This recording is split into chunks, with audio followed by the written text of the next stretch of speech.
Ya, pemirsa untuk membahas tema kita kali ini, menilik rencana pemungutan pajak perdagangan elektronik. Kita sudah tersambung melalui Zoom bersama dengan Bapak Ruben Huta Barat. Beliau adalah Deputi Direktur Cita. Ya, halo Pak Ruben, apa kabar? Kabar baik Pak Pras, apa kabar? Kabar baik juga Pak Ruben, terima kasih atas waktu yang disempatkan. Tadi sudah disampaikan begitu ada wacana ya untuk bagaimana pemungutan pajak untuk perdagangan elektronik. Tapi sebelum membahas lebih jauh secara historis review dari Anda nih terkait dengan upaya pemerintah dalam menggali sumber-sumber alternatif penerima negara selama ini sudah seperti apa Pak?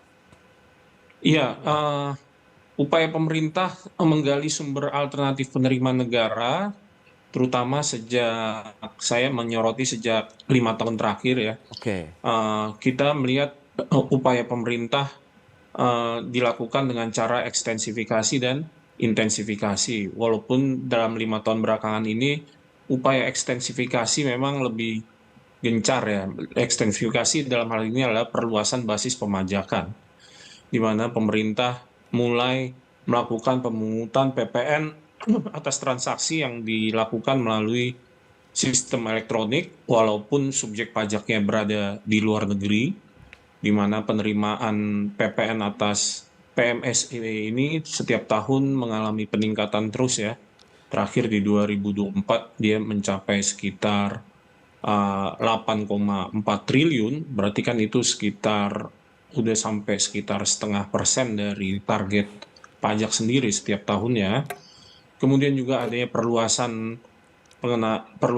basis pemajakan, yaitu dengan dikenakannya PPN dan PPh badan atas transaksi perdagangan kripto ya. Jadi kita lihat memang strategi penggalian potensi perpajakan dengan ekstensifikasi dan intensifikasi memang memang seharusnya yang lebih diutamakan ekstensifikasi ya, karena oke. ekstensifikasi memberikan beban pajak itu menjadi dipikul lebih banyak orang ya. Jadi juga memberikan keadilan kepada banyak orang karena beban pajak menjadi dipikul lebih banyak orang. Demikian Pak Pras. Baik, tapi kalau kita lihat pemerintah Presiden Prabowo juga saat ini tengah mewacanakan untuk menggali sumber-sumber penerimaan negara dari shadow economy atau underground economy. Nah, bagaimana Anda melihat kondisi ini, potensinya juga, kemudian apa juga yang sih yang dimaksud dengan shadow Iya. economy sendiri begitu? Jadi kalau shadow economy, kalau dari sudut pandang otoritas pajak ya, Hmm, theoretically itu adalah aktivitas ekonomi ya, aktivitas ekonomi baik legal ataupun illegal. iya, Apa, otoritas pajak ini nggak melihat aktivitas berhak memajaki atas penghasilan baik itu legal atau illegal ya, karena undang-undang PPh nggak membatasi itu. Jadi misalnya wajib pajak memperoleh penghasilan dari judi pun hmm, undang-undang PPh tuh nggak membatasi. Sementara kan dari undang-undang yang lain kegiatan perjudian misalnya ilegal ya. oke, Jadi shadow economy dari point of view otoritas perpajakan adalah aktivitas ekonomi hmm, yang seharusnya by law, secara peraturan itu sudah memenuhi syarat untuk melaporkan dirinya sebagai subjek pajak kepada otoritas pajak, namun subjek tersebut tidak melaporkan eksistensinya ke otoritas perpajakan, sehingga ketika dia tidak melaporkan eksistensinya ke otoritas perpajakan, maka pemerintah juga menjadi tidak dapat memajaki penghasilan atau transaksi yang dilakukan oleh subjek ekonomi tersebut. Demikian ininya hmm, apa namanya, definisi shadow economy dulu ya dari oke. point of view otoritas perpajakan. Bagaimana kalau fenomena ini terus dibiarkan?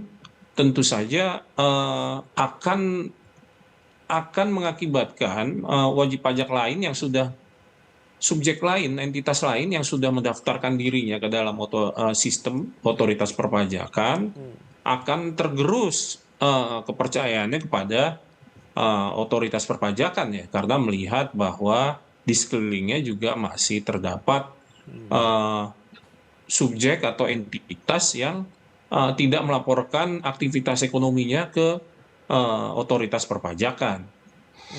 Yang pertama mengurangi trust kepada pemerintah dalam hal ini otoritas perpajakan. Yang kedua juga mendistorsi kompetisi ya. Karena apa? Karena pelaku usaha yang tidak mendaftarkan dirinya ke otoritas perpajakan tentu dia tidak menanggung biaya pajak ya, dibandingkan dengan entitas yang melaporkan kegiatan usahanya ke otoritas perpajakan.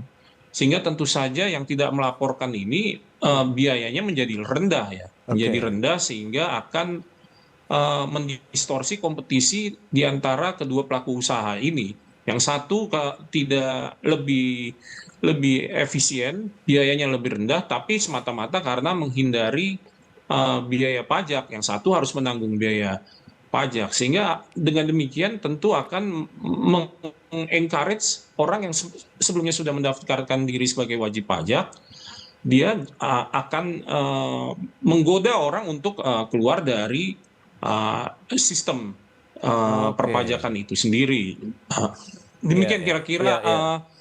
efeknya ya, sehingga urgensinya apa kepada pemerintah saat ini, pemerintahan Presiden Pak Prabowo memang urgent ya, karena tidak hanya dari potensi perpajakan yang bisa digali dari aktivitas shadow economy ini, namun juga karena kalau fenomena ini dibiarkan, ada aspek selain potensi penerimaan itu sendiri yang yang bisa menggerus kepercayaan kepada pemerintah, dan pada akhirnya juga akan mengencourage orang lain untuk juga mengikuti pihak lain yang tidak mendaftarkan dirinya ke otoritas perpajakan.